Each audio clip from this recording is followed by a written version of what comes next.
تاسو یادونه وکړه چې تاسو له عیسویانو څخه ډېر عیسوي یاست. اوس تر هغه ځایه چې زه پوهېږم یو سړی هغه وخت عیسوي دی په دې شرط چې یا خو په عیسویت بپتسمه یعنې غسل واخلي یا عیسی مسیح د خپل شخصي ژغورونکي په توګه ومني. یوازې بیا یو سړی عیسوي کیدی شي. نو ما یوازې غوښتل چې پوه شم چې څنګه تاسو دقیقاً خپل ځان ته اشاره کولی شئ چې له عیسویانو څخه ډېر عیسوي یاست. که عیسوي هغه څوک وي چې د عیسی مسیح علیه السلام په تعلیماتو باور لري، نو بیا زه پخپله تر عیسویانو ډېر عیسوي یم. نو که عیسوي هغه څوک وي چې د عیسی مسیح علیه السلام تعلیمات تعقیبوي، موږ مسلمانان پخپله تر ټولو زیات عیسویان یو. صبر خورې که غواړې په مذهب پوه شې نو کتاب یعنې صحیفه ولوله. پیروانو یعنې منونکو ته مه ګوره، پیروانو ته مه ګوره. ما درته وویل که غواړې په اسلام پوه شې مسلمان ته مه ګوره، کتاب ولوله، قرآن او د محمد صلی الله علیه وسلم صحیح احادیث. که زه وغواړم په عیسویت پوه شم کلیسا ته به نه ګورم.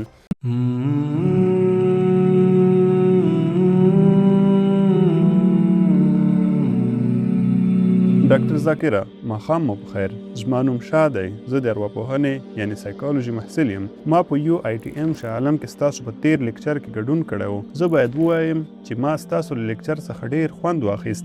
حتی نن مې هم ستاسو له لیکچر څخه خوند واخیست. خو زما پوښتنه د تیر لیکچر په اړه ده. تاسو په UITM شاه عالم کې د نړیوالې ورورولۍ په اړه خبرې وکړې. د پوښتنو او ځوابونو د برخې په ترڅ کې په یو ځای کې تاسو یادونه وکړه چې تاسو له عیسویانو څخه ډېر عیسوي یاست. اوس تر هغه ځایه چې زه پوهېږم یو سړی هغه وخت عیسوي دی په دې شرط چې یا خو په عیسویت بپتسمه یعنې غسل واخلي یا عیسی مسیح د خپل شخصي ژغورونکي په توګه ومني.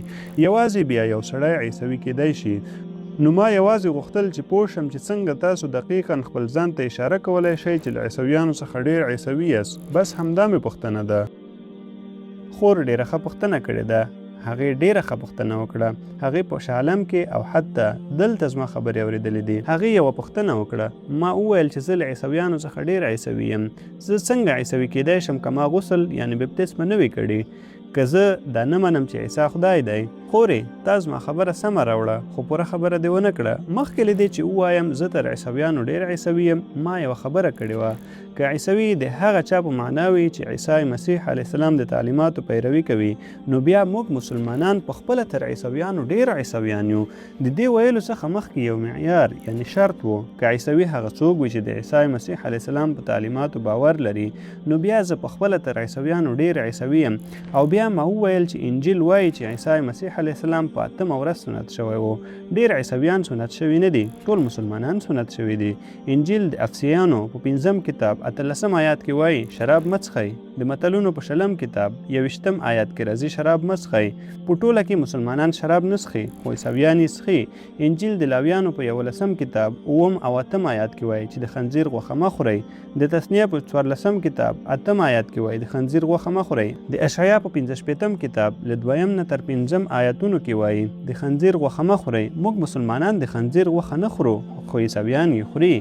انجیل د تثنیه په 22م کتاب 5م آیات کې دا وایي. په اول کورنتیانو 11م 5م او 6م آیاتونو کې راځي حجاب وکړئ. مسلمانان په ټوله کې حجاب کوي خو عیسویان خپل سر نه پټوي. نو که عیسوي هغه څوک وي چې د عیسی مسیح علیه السلام تعلیمات تعقیبوي، موږ مسلمانان پخپله تر ټولو زیات عیسویان یو.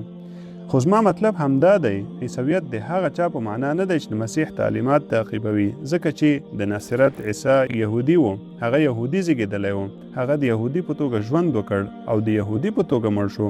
نو که تاسو د ناصرتي عیسی د تعلیماتو پیروي کوله، دا به تاسو عیسوي نه کړي، دا به تاسو یهودي کړي، ځکه چې هغه تاسو ته یهودي تعلیمات ښوولي وو. خو د ناصرت عیسی د خپل شخصي ژغورونکي په توګه منل او دا چې یوازې د هغه له لارې تاسو جنت ته تللی شئ، دا به ډاکټر ذاکره تاسو عیسوي کړي.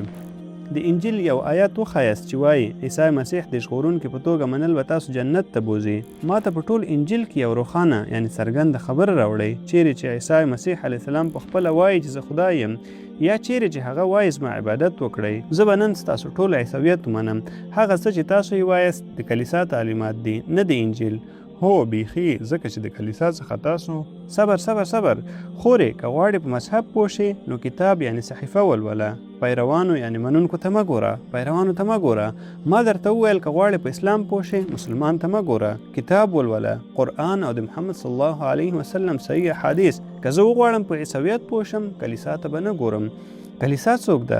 کلیسا د انجیل ساتونکې نه ده کلیسا هغه ده چې عیسویان یې جوړ کړي دي که کلیسا نه وای عیسویان به نه وو ځکه چې کلیسا د عیسی مسیح علیه السلام پیروي کوي که کلیسا نه وای تاسو به عیسی مسیح نه پیژندو نو د مسیح پیژندلو لپاره تاسو باید کلیسا په رسمیت وپیژنئ خورې د عیسویت پیژندلو لپاره تاسو باید انجیل ولولئ نه کلیسا آیا ته پوهیږې چې کلیساګانې څو ډوله دي خورې ته په کومې کلیسا پورې اړه لري نن ورځ د کلیسا له 2000 څخه ډېرې بېلابېلې فرقې شتون لري تاسو به 2000 ډوله مختلف عیسویان ولرئ آیا په دې پوهیږې باپټیست د 9 ورځې اډوینټیست د یهوه شاهدان ته په کومې کلیسا پورې اړه لري 2000 بېلابېل ډوله کلیساګانې آیا ته پوهیږې هو زه پوهیږم نو ستاسو مطلب دا دی چې دلته 2000 ډوله عیسویان شتون لري وجه هم دا ده خورې که غواړې په عیسویت پوه شې انجیل ولوله که د عیسی مسیح په تعلیماتو پوهېدل غواړې کلیسا ته مه ځه انجیل ته ورشه په ټول انجیل کې یوه داسې څرګنده خبره نشته چېرته چې عیسی مسیح علیه السلام وایي چې زه خدای یم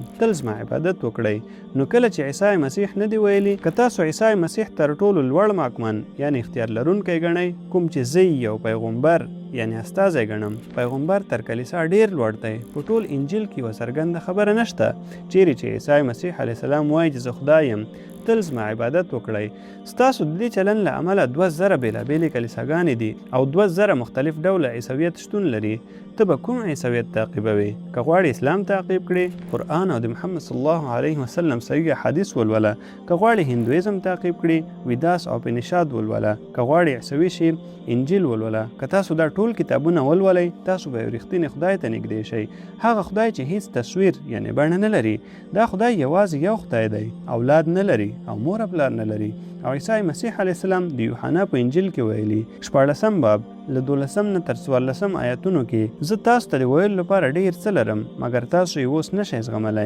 یعنې اورېدلی مګر کله چې د حق روح راشي هغه به تاسو ته ټول حق وښایي هغه به له ځانه نه غږېږي هر څه چې هغه وایي هغه به ماته عظمت راکوي دلته عیسی مسیح علیه السلام د وروستي پیغمبر په اړه خبرې کوي چې محمد صلی الله علیه وسلم دی چې راتلونکی دی نو هغه تاسو ټولو ته وایي چې د وروستي پیغمبر پیروي وکړئ مګر تاسو نه غواړئ پیروي وکړئ ځکه که هر څوک د وروستي پیغمبر پیروي وکړي څوک به د کلیسا پیروي وکړي عیسی مسیح هیڅکله نه دی ویلي چې د کلیسا پیروي وکړئ د انجیل کوم آیت دا وایي د انجیل کوم آیت نو هغه څه چې تاسو باید درک کړئ د عیسی مسیح علیه السلام تعلیمات ولولئ هر څوک چې هڅه کوي او تاسو د عیسی مسیح علیه السلام څخه لرې کوي هغه ښه نه دی د همدې امله ما وویل چې که عیسوي د هغه چا په معنا وي چې د عیسی مسیح علیه السلام تعلیمات تعقیبوي زه پخپله تر عیسویانو ډېر عیسوي یم عیسی مسیح سنت شوی و زه هم سنت شوی یم اوس په دې منځ کې کلیسا څه کار لري عیسی مسیح ویلی چې د زوړ عهدنامې ټول حکمونه تعقیب کړئ زوړ عهدنامه وایي د خنزیر غوښه مه خورئ خو کلیسا وایي ویې خورئ ته به د چا پیروي کوي څوک لوړ دی عیسی مسیح که کلیسا د همدې عمله په هر مذهب د پوهېدلو لپاره کتاب یعنی صحیفه ولولئ تاسو به هغه مذهب ته نږدې شئ